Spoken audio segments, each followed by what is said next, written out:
Olá, eu sou a Alessandra Scatena. E eu sou Flávio Scubira.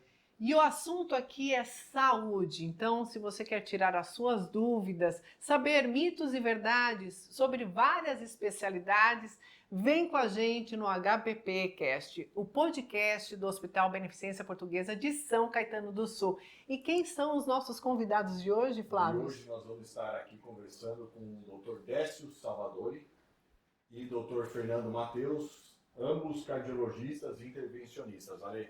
Maravilha. Um ano de faculdade só para falar esse nome, né? Cardiologistas, intervencionistas, sejam bem-vindos, doutores. É um prazer tê-los aqui. E a primeira pergunta para ambos, tá? Gostaria que os dois respondessem para a gente.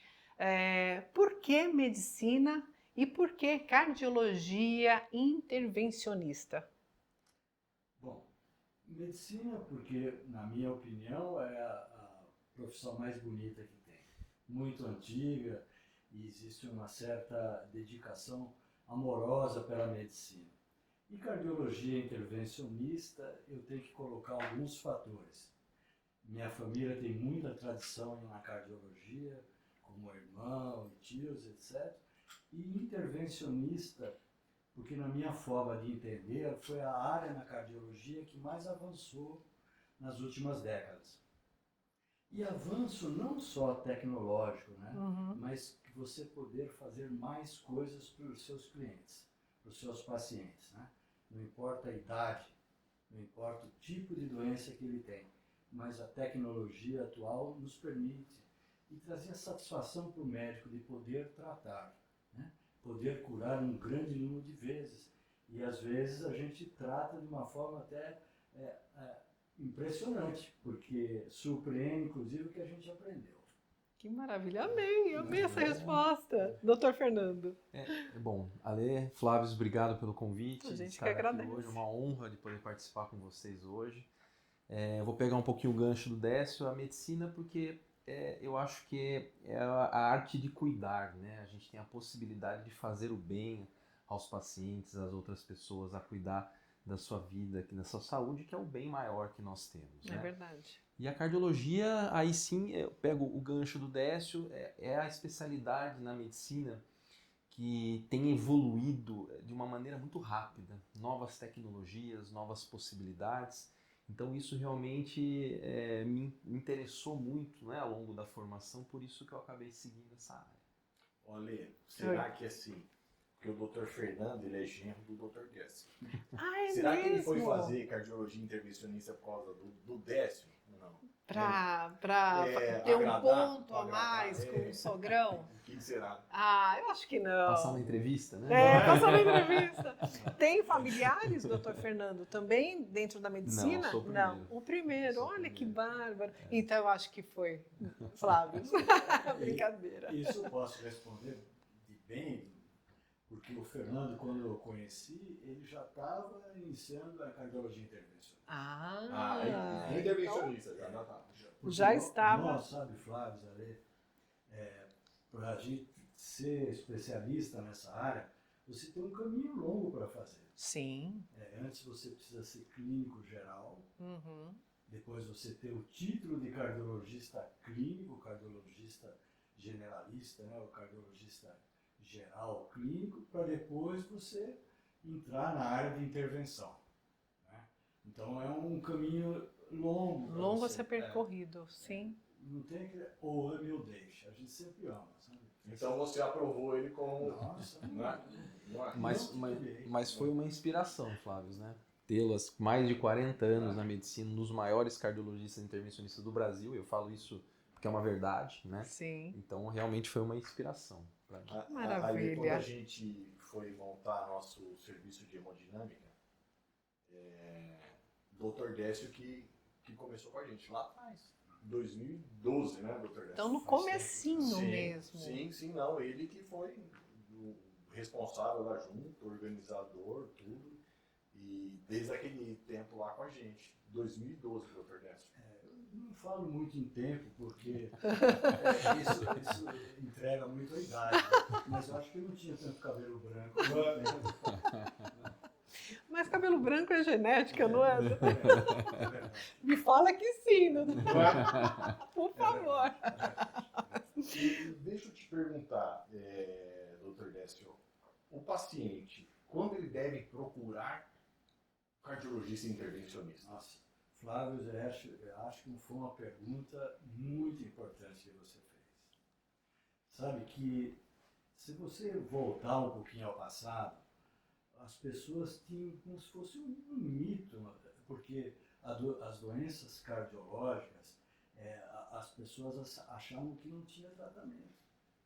Eram difíceis, eram poucos que conseguiriam sucesso nos tratamentos.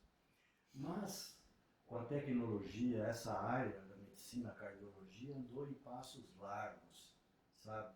Hoje, se você tomar o cuidado de fazer seus exames preventivos no lugar que eu te ofereço esses exames, no tempo certo, você tem muita chance de resolver os problemas. Número 1. Número 2, isso é importante que a gente fale aqui, é você ter meios, o hospital ou o serviço fornecer os meios para você tratar essas patologias. Número 3, como a expectativa de vida tem aumentado, e ele aumentou por quê? Porque o paciente tem mais chance de ir ao médico, tem mais chance tecnológica de tratar. Hoje, no laboratório de hemodinâmica, né, Fernando, nós tratamos pacientes com muito mais idades, muito mais doenças associadas, mas com alto índice de resolução, né? Então, nós oferecemos um tratamento eficiente, resolutivo a esses pacientes, sem uma forma muito invasiva de ser, sabe? O paciente idoso, tem assim uma idade bem avançada, ele muitas vezes, na grande maioria das vezes, ele procura o serviço em que ele vai ser, entre aspas, menos agredido, que ele saiba que ele possa ser cuidado adequadamente, sem ter uma maneira muito agressiva de tratá-lo. Isso é a cardiologia intervencionista, não é? Você oferecer, e o Fernando tem uma vivência enorme em tipos modernos de tratamento, como válvulas, estrutura, etc., que você tem um bom resultado sem agredir. Então, muitas vezes o paciente, puxa, eu não vou conseguir ir no hospital, estou com medo, eu não vou conseguir tratar meu problema. E ele vai ao hospital, trata um problema complexo e às vezes tem alta hospitalar no dia seguinte. Sim. Com uma vida programada quase que normal. Essa é uma das grandes vantagens, né? Exatamente. Diminui-se o risco, né? Você consegue ter uma recuperação mais rápida e nisso você expõe menos o paciente ao risco hospitalar que obviamente tem em qualquer lugar. Outra coisa importante, estou entrando na seara do Fernando, uma outra coisa, algumas cardiopatias, as emergenciais, os pacientes precisam ter em mente que o tempo de chegada no hospital é importante. Muitas vezes um quadro agudíssimo como um infarto, você tem um certo período de tempo para poder se tratar de uma forma melhor ainda. Sim. Então, muitas vezes, com mito, né, a gente fala assim, puxa, eu vou esperar um pouquinho para procurar o hospital, a dor está melhorando. Essa não é o caminho mais adequado. O caminho mais adequado é procurar um serviço que vai te oferecer isso. É isso que o São Caetano, o Hospital Beneficência, luta muito para fornecer esses métodos, né? Então a gente tem tudo às nossas mãos. Lá atrás, eu lembro de uma frase do Dr. Guess, né? Ele falou assim, tempo é músculo. Então assim, se o paciente demorar 1 hora para se deslocar para um outro local, ele perdeu 1 hora de músculo. Né? Então, ele tem que ir o mais rápido possível para um local que tem estrutura. Isso. E tem estrutura, os materiais e equipe. Né? Porque senão ele pode ser tratado, mas já lesionou, já teve sequelas, uma sequela aí muscular, significativa, né? Isso mesmo. O doutor Fernando, em urgências cardiológicas, né?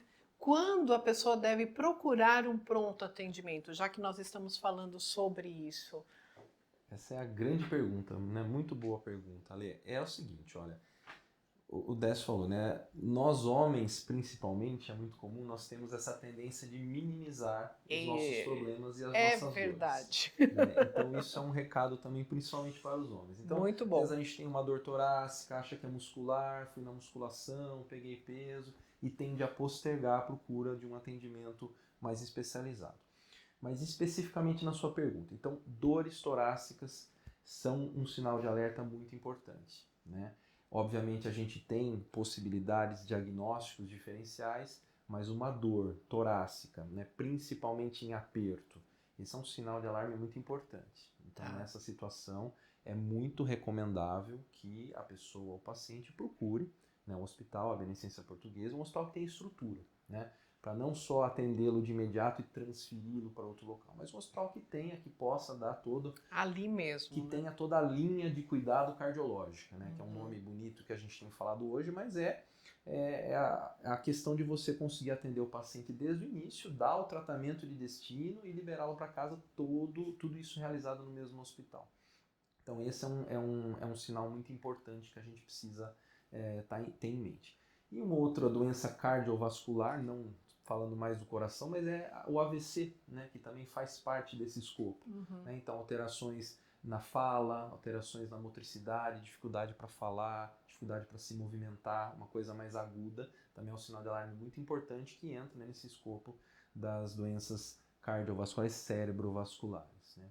Então, se eu puder, para que nossos espectadores gravem duas coisas, seriam a dor, né, a dor torácica, essa dor no peito de início súbito, e essas alterações específicas, né, da força muscular, de uma fala mais alterada, um desequilíbrio, são dois pontos importantes para a gente lembrar. Tá.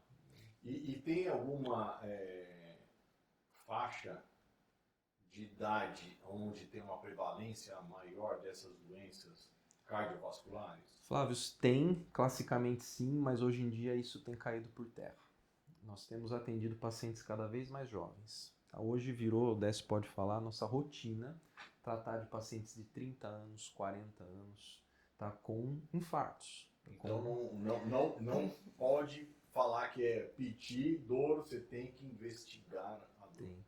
E está muito relacionado com alguns hábitos de vida, né? Então o tabagismo ainda, mesmo o uso dos vapes, né? Acho que Enfim, principalmente hoje em dia, muito né? relacionado. Esses cigarros eletrônicos que falam, né? Cigarros eletrônicos. E uma novidade aí de uns 2 anos para cá que a gente tem vivenciado muito é a suplementação hormonal.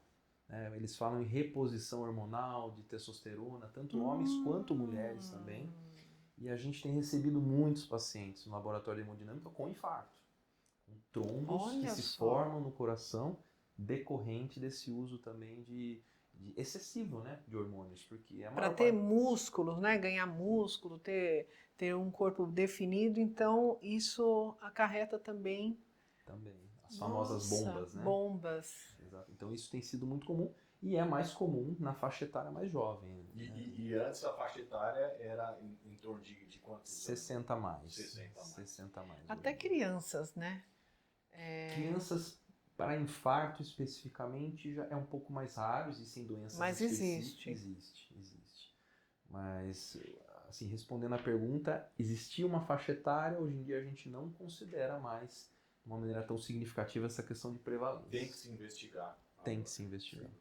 Eu acho que você, Fernando, você vê como o Fernando tem a facilidade da palavra, né? E pegou os pontos importantes. Né? Orientação.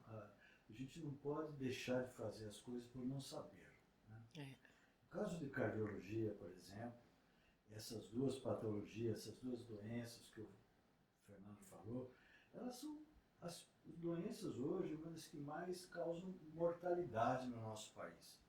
Não só no Brasil, em países desenvolvidos, mais que o nosso também, as doenças cardiológicas, cardíacas, as agudas principalmente, elas são responsáveis por uma grande porcentagem de mortalidade.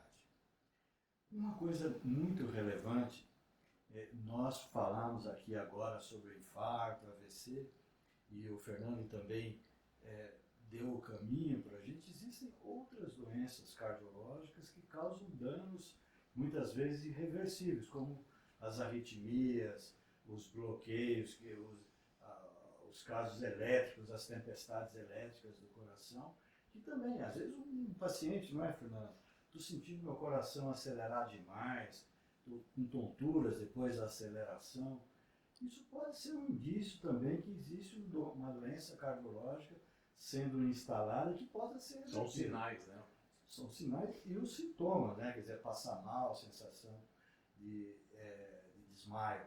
Uhum. Mas uma coisa, Lê, que você levantou, eu vou bater bola com o Fernando também. Sim, fica à vontade. Olha, eu não sei se isso foi um privilégio ou foi uma experiência, eu vivi o avanço da cardiologia bastante nesses últimos 45 anos. Sou formado um pouquinho mais, mas eu vivi. E como o Dr. Fernando falou, naquela época, eram os idosos que vinham procurar o médico, achando que às vezes não tinham mais como serem tratados. Hoje, a idade aumentou. Você tem uma ideia, Lê, isso para a população também? Hoje o cardiologista intervencionista, ele pode tratar a criança antes dela nascer, dentro do útero. Sim, isso é bárbaro, né? Hoje, a tecnologia. A tecnologia, né, doutor? Mas também, como o Fernando é uma especialidade grande, ele tem muita experiência, você pode tratar um paciente de 85 anos, 90 anos, que tem um problema numa válvula do coração, cuja mortalidade é alta, sem precisar de operação. Pode fazer isso por uma via muito menos invasiva. E que se fosse cirurgia aberta, você nunca operaria esse paciente. Pela idade, não entraria no... Exatamente. E o paciente também, a pessoa também tem... eu não vou ao hospital, eles vão fazer isso. Hoje você trata e aumenta a sobrevida dele, entendeu? Isso que empolga as pessoas que trabalham nessa área. O avanço, né, que teve. Poder fazer muita coisa. E a tecnologia, isso graças à engenharia, etc., eles nos dão os meios para fazer isso. Né? Não é isso, Fernando? É isso mesmo. A questão da obstrução coronária, doutor Fernando, é hereditário? Ou doutor Fernando, ou doutor Décio? Sim, é multifatorial que nós falamos. Tem componente genético, sim. Tá. Os antecedentes familiares de doença, de placas obstrutivas nas artérias do coração, de infarto. Isso com certeza tem uma questão hereditária associada. Mas além disso, os hábitos de vida, né? Então as doenças associadas, se o paciente é sedentário, se o paciente tem uma alimentação inadequada, se ele tem doenças associadas que não estão controladas, como a pressão alta, o diabetes, se ele é um paciente que fuma, né? Se tem um colesterol elevado. Então todas essas são peças de um quebra-cabeça que aumentam o risco do paciente ter obstrução nas artérias do coração. Mas sem dúvida o componente genético é muito importante nesse escopo de fatores. A obesidade também, né, Fernando? Obesidade também, esqueci O de obesidade. sedentarismo, né? Sedentarismo. E na questão, né, nós estamos falando sobre os avanços, né? Quais os grandes avanços dentro do tratamento, né, na área de cardiologia? O que nós podemos falar aí? Bom, doença coronária, as obstruções nas artérias do coração estão passando por um grande momento de evolução também, né, com desenvolvimento de métodos para tratamento do cálcio, principalmente. A gente sabe que quanto mais idosas as pessoas ficam, existe uma tendência a acumular cálcio nas artérias do coração e nessas placas de gordura. E isso é um desafio para nós dentro do laboratório de hemodinâmica, porque gera muita complexidade nos procedimentos. Então nós temos hoje métodos para tratamento específico desses cálcios que estão sendo desenvolvidos para reduzirem a complexidade eventual desses procedimentos. E o principal hoje na cardiologia intervencionista são as doenças das válvulas cardíacas, né? Nós temos hoje o coração tem 4 válvulas e nós já temos bem estabelecido 2 válvulas que nós podemos oferecer tratamentos de uma maneira menos invasiva, com ótimo resultado, com uma recuperação mais rápida. Uhum. E hoje nós já estamos avançando para a terceira válvula do coração, que era uma válvula que há muito tempo não se fazia nada. Se o paciente não tinha condições de cirurgia, ele estava, entre aspas, condenado. E hoje em dia a cardiologia intervencionista está olhando para essa válvula. Novos dispositivos estão no mercado, novas técnicas. Então a gente está conseguindo agora tratar também mais uma, né, dessas válvulas e dessas doenças das cardiopatias estruturais. Então o avanço é muito grande, mas acho que se eu fosse hoje elencar um ponto em específico, seriam essas alterações nas válvulas cardíacas, que hoje realmente o avanço é muito importante. E a hora que você fala desses novos tratamentos aí, materiais, eles já estão acessíveis ao SUS também? Uma parte sim, outra parte ainda não. Uhum. A gente sabe que existe todo um processo burocrático, regulatório, que demanda um certo tempo ainda no nosso país. Então uma parte dele sim, mas a gente ainda tem bastante trabalho, né, perante, enfim, todo o Ministério da Saúde, toda a questão burocrática administrativa. Olha, O Fernando, ele tem muito know-how, assim, de tratar as válvulas, essa parte estrutural tão moderna, né? E ele é palestrante, proctor em vários serviços do Brasil.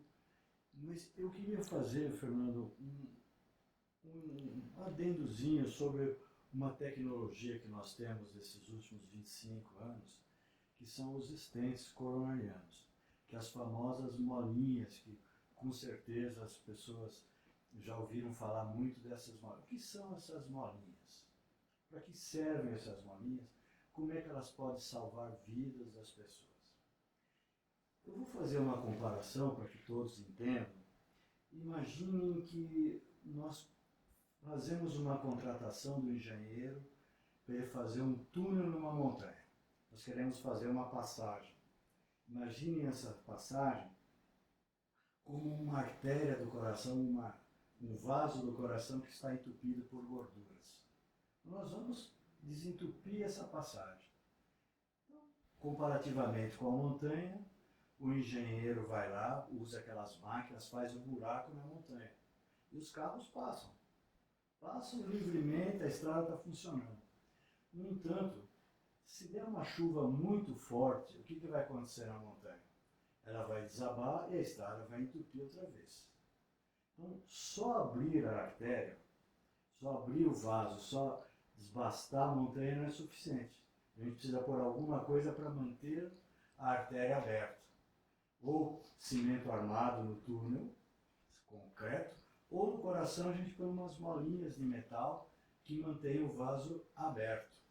Então, o stent é como se fosse uma mola de uma caneta esferográfica que mantém o vaso aberto. Então, tem toda uma tecnologia para ser implantado, cuidados, a gente tem ferramenta.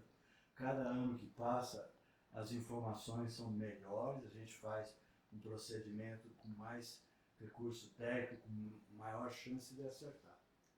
Eu estou falando dos stents porque foi um grande avanço que a cardiologia intervencionista teve, né? Uhum. Né, Fernando? Sim. Eu que não entendo nada disso, eu falo que é realmente Não é? isso, né, Flávio? Até a pessoa mais leiga, é isso que eu quero dizer, Pois é. né? Isso tudo, ali, muitas vezes numa situação especial, como o Fernando falou, assim, de uma forma muito clara, é o tempo, tem que chegar no hospital naquele intervalo de tempo, que a gente possa oferecer esse recurso de uma forma muito mais eficaz, segura e eficaz. São os dois pilares da cardiologia intervencionista, segurança e eficiência. É isso, Fernando. Perfeito. Né? Aliás, falando, né, sobre essa questão de chegar a tempo, de ter, né, esse tratamento adequado, no lugar certo, no hospital certo, o que vocês falariam para os médicos, né, colegas que estão ali no pronto-socorro, na questão de sinais, né, de detectar que a pessoa está tendo algum tipo de problema no coração, vamos dizer assim? Porque também, né, Ali, assim, o paciente precisa chegar rápido para um hospital Uhum. e o hospital precisa ser rápido também em fazer o diagnóstico. Porque também Isso. não adianta. Então, assim, você falando, Décio, para um colega lá do pronto-socorro, quais os principais sinais de alerta para ele fazer uma investigação rápida?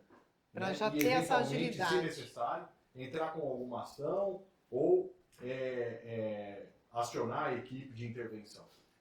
Eu acho que esse é crucial, esse ponto. Eu acho que ali você levantou a bola, assim, importante. Olha, primeira coisa, a medicina não é uma ciência exata. Não tem uma cartilha absolutamente inquestionável. Mas os sintomas que mais chamam a atenção são dor no peito, que o Fernando falou. Sim, como ele falou antes. E a dor no peito, ela muda de pessoa para pessoa, na maioria das vezes em aperto. Uma sensação que você comeu uma carne e não mastigou direito, parece que ela está no meio do peito parada. Tá. É a sensação, uma dor que vem de fora, de dentro para fora, mas a dor pode ser outros tipos também.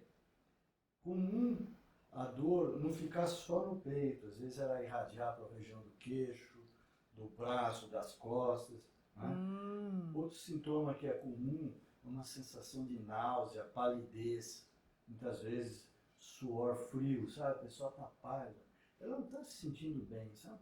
Muitas vezes até uma sensação assim de desfalecimento.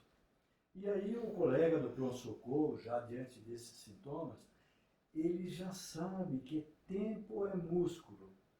A gente não pode derrapar. O que ele já faz? Ele está atendendo, fazendo o eletrocardiograma e já está fazendo contato com a equipe de cardiologia ou de intervenção. Né? O ideal seria um atendimento mais breve possível. Não deixar passar hora, hora e meia, mais ou menos, uma vez que foi diagnosticado infarto. Cuidado, o infarto, ele, do miocárdio, infarto do coração, ele não são só os sintomas. Ele tem outros exames que se faz no pronto-socorro, o eletrocardiograma, exames laboratoriais, que contribuem para o diagnóstico. Uma vez feito, ou tendo a impressão que seja, aí tem que ser rápido, sabe?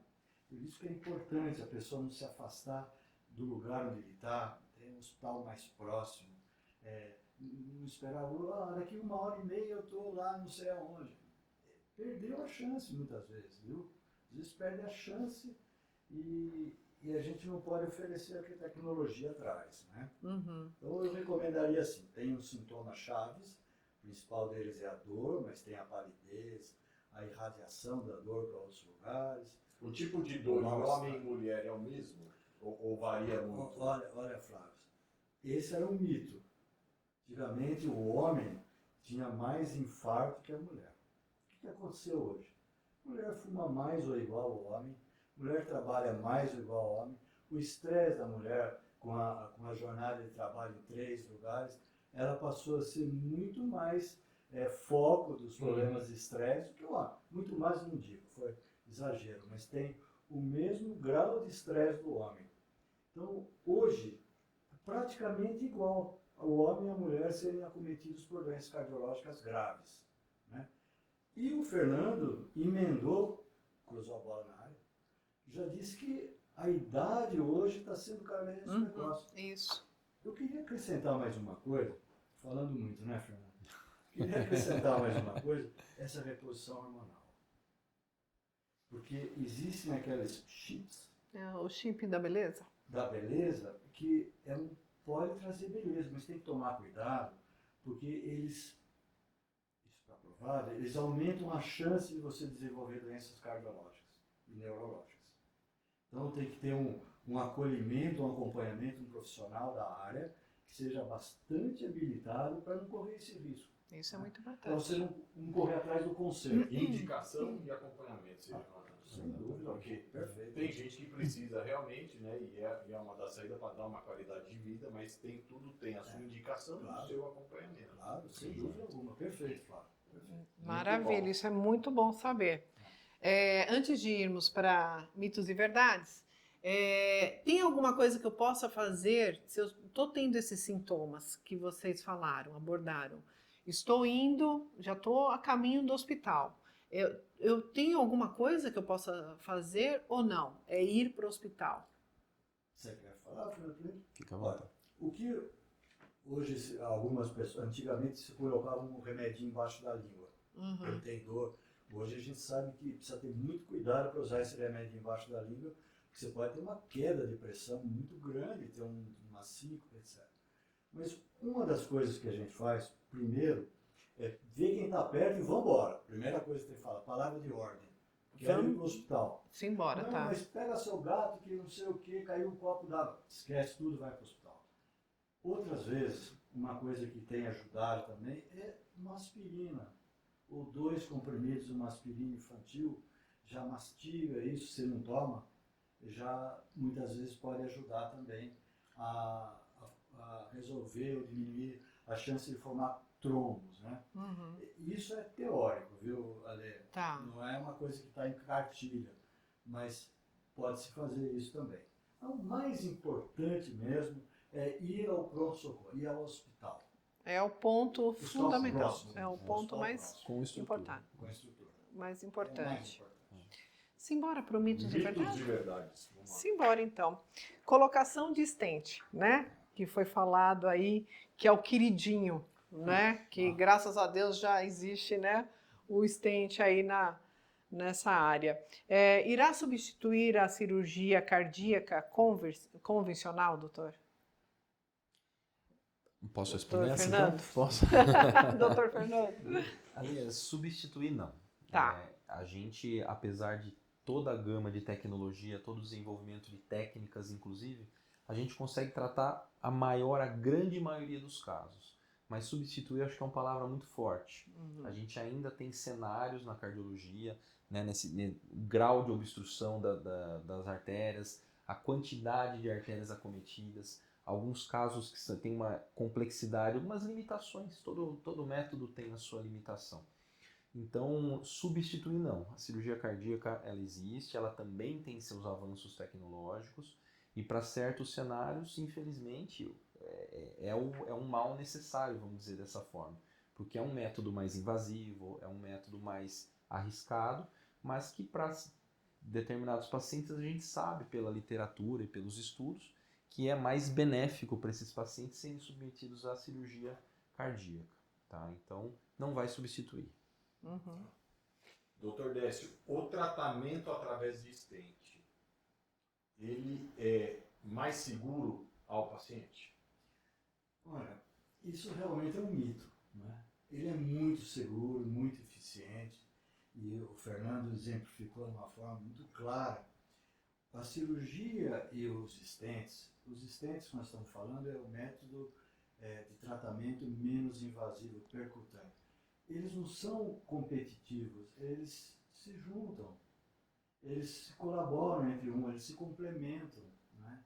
Tem as diversidades anatômicas, a complexidade anatômica, cirurgia tem a sua principal indicação. Na grande maioria das vezes a gente pode tratar de uma forma mais invasiva, menos invasiva, que são os stents.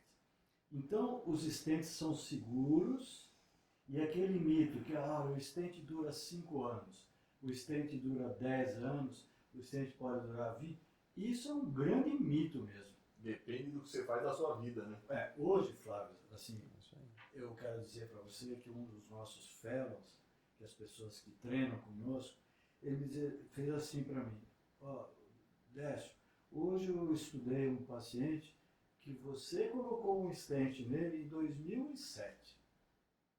Se eu não fugir da escola, 19 anos atrás. Então o stent está eficiente. Naquela época ele podia ter sido operado, recebido uma ponte de safena. Ele foi tratado com stent. 19 anos depois o stent está bom lá, dando condições de saúde para ele. Que coisa mais empolgante, né? É verdade. Então, eu acho que o stent é seguro, é eficiente e hoje, graças à tecnologia, nós podemos usar em stents em anatomia em pacientes com doenças desafiadoras. Coisas que não fazíamos há 20, 30 anos atrás. O material do stent também teve uma evolução muito grande. Muito. O treinamento dos profissionais também melhorou muito, né? Toda a tecnologia que o hospital oferece, né? Então, isso, eu diria mais uma vez, é muito seguro, o universo de tratamento aumentou bastante, A idade hoje não é um problema limitante grave, muito pelo contrário. O idoso tem direito de viver bem. Uma vez eu tenho uma conversa que eu mostro, uma senhorinha com um bolo, com uma velhinha mostrando 100 anos de idade e fumando. Então ela é fumante, tem risco, mas viveu 100 anos. Por quê? Porque a medicina deu condições para ela viver. Fumante ainda vivendo. Né? Então é seguro e eficaz. Doutor Fernando, todas as obstruções podem ser tratadas através de stent? A grande maioria delas sim. Desculpa.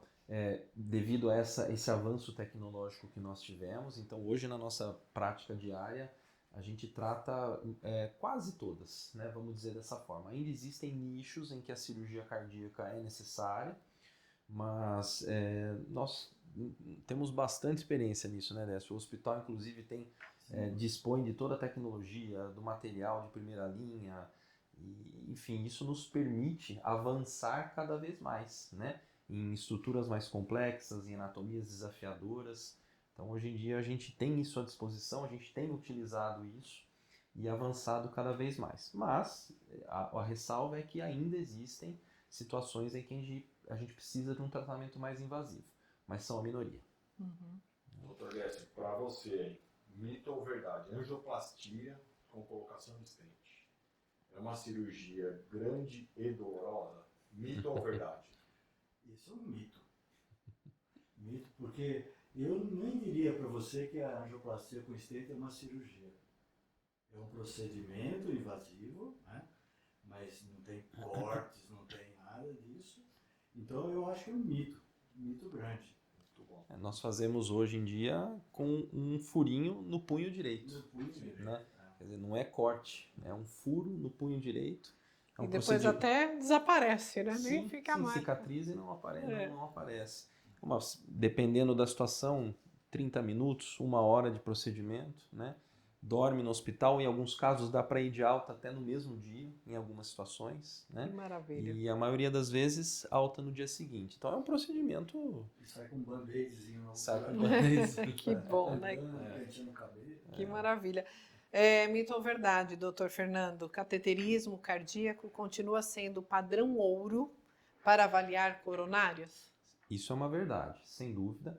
Hoje a gente dispõe de outros métodos, como por exemplo a angiotomografia de coronárias, que é um outro método muito bom, com bastante acurácia, para verificação dessa anatomia, se há ou não algum tipo de obstrução. Mas o cateterismo cardíaco é um exame minimamente invasivo e hoje em dia, de fato, é o padrão ouro, sem dúvida, para a gente tirar inclusive dúvidas. O paciente fez uma angiotomografia, não conseguiu, está na dúvida se é uma obstrução importante ou não é. Esse paciente é referenciado ao cateterismo para a gente tirar, de fato, essa dúvida dentro de sala. Além desses 2 exames, tem outros exames também, como a cintilografia miocárdica, o ecocardiograma de estresse, a ressonância de estresse, que avaliam a consequência de uma possível obstrução, que a gente chama de isquemia, né? Que é o músculo do coração sentindo os efeitos de uma possível obstrução. Mas, de novo, são fatores indiretos. Quando a gente fala em anatomia coronariana, anatomia dos vasos do coração, a gente fala na angiotomografia e o padrão ouro, que seria o cateterismo cardíaco. Que também é um exame muito rápido, né, de ser realizado. Super rápido, mesma coisa, um furinho no punho direito, anestesia local, né? Não há necessidade, os riscos de anestesia de uma sedação, né? A gente faz com uma anestesia local, procedimento também que dura 15 minutos ou 30 minutos. E o paciente vai embora. No mesmo dia, depois de 3 a 4 horas pós-procedimento. Evolução da medicina.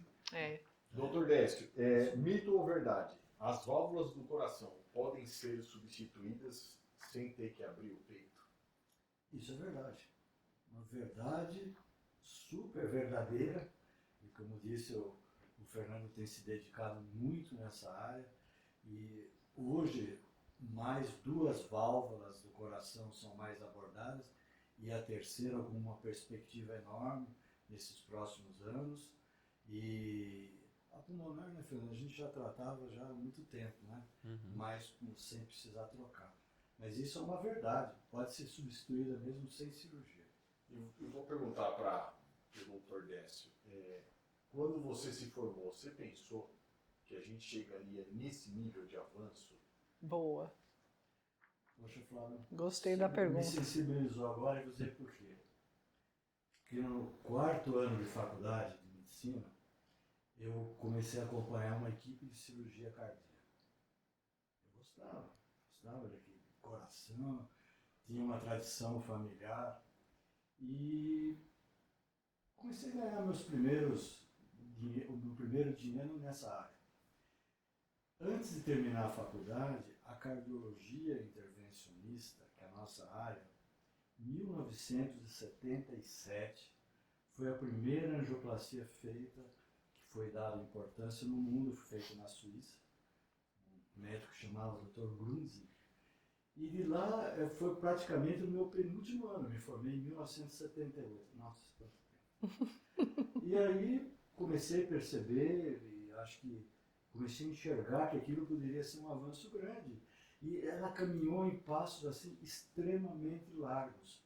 Nos anos 80 já começava-se a preconizar os stents de aço, depois isso foram os stents revestidos por drogas que deram um resultado melhor ainda, e é o que nós temos hoje. É inacreditável onde a medicina chegou, a cardiologia intervencionista chegou. Mas isso é apenas o início, pessoal. A gente começa a observar tanta coisa que vem. O meu contratinho daqui a pouco está terminando, mas quanta Imagina. coisa vai surgir nesses próximos anos aí que vai empolgar muito, sabe? E se você me fala, inclusive, Flávio, assim, Flávio, o que eu deixaria de mensagem aqui nesse bate-papo tão gostoso que está? A gente não quer ficar. Eu ia dizer assim para as pessoas, olha, para a população. A cardiologia avançou muito, vocês podem ser tratados. Não deixem de pensar que vocês possam ser tratados de forma segura. Procurem um serviço, não minimizem sintomas. Vocês devem ter acesso ao que toda essa tecnologia oferece para vocês, sabe, Flávio? Isso que é a mensagem que a gente precisa deixar nesse nosso bate-papo aqui, sabe? Esse bate-papo gostoso. Não sublimar, não minimizar os sintomas. Vocês têm como serem tratados de uma forma eficiente, ter uma vida normal, saudável, não deixar de trabalhar porque tiveram um problema que foi mal cuidado, né? Então, Qualidade de vida. Né? Era uma mensagem que eu queria deixar aqui hoje. Cuidar sabe? do motorzinho, né, doutor Décio, né, doutor Fernando? Tem que cuidar desse motor, né? Maravilha, foi muito gostoso. Eu ficaria aqui horas, mas infelizmente nós temos que terminar e agradeço de todo o meu coração A vocês. pela presença do Dr. Fernando Mateus, Dr. Décio Salvadori, né, que são da parte aí de cardiologia intervencionista do Hospital Beneficência Portuguesa de São Caetano do Sul, que está mais do que preparada, né, Flávio, com essa sala maravilhosa, né, da hemodinâmica, todos os exames podem ser feitos lá, Diagnóstico, né, o tratamento, diagnóstico, tudo, né? exatamente, que bênção, né, muito obrigada e até uma próxima, viu, porque acho que a gente tem muito mais coisas para falar aí Sim. futuramente, O avanço aí né? Porque está, como o doutor disse, a passos largos, né? Muito obrigada. Obrigado, viu, Fernando? Obrigado, Dr. Décio. Obrigado a a vocês gente, pelo convite. cuidar dos nossos doentes, né? Levar a qualidade de vida para eles. Isso, que é o Obrigado. principal. Obrigado. Foi uma honra. Obrigado. Obrigada. Bom, ficamos por aqui, mas lembre-se, estamos em todas as redes sociais, Hospital Beneficência Portuguesa de São Caetano do Sul, o nosso HBPcast, o podcast do Hospital Beneficência Portuguesa de São Caetano do Sul. Também estamos nos canais de YouTube, certo? Sim. O YouTube aí também, tanto no canal do Hospital Beneficência Portuguesa de São Caetano do Sul, como o nosso HPBcast e nosso podcast aí queridinho. Então, até a próxima. Se inscrevam em nossos canais, curtam, compartilhem, tá certo? E até a próxima. Obrigada, Flávio. Obrigada, doutores. Obrigado. Tchau, tchau. Obrigado. Deus Tchau, abençoe.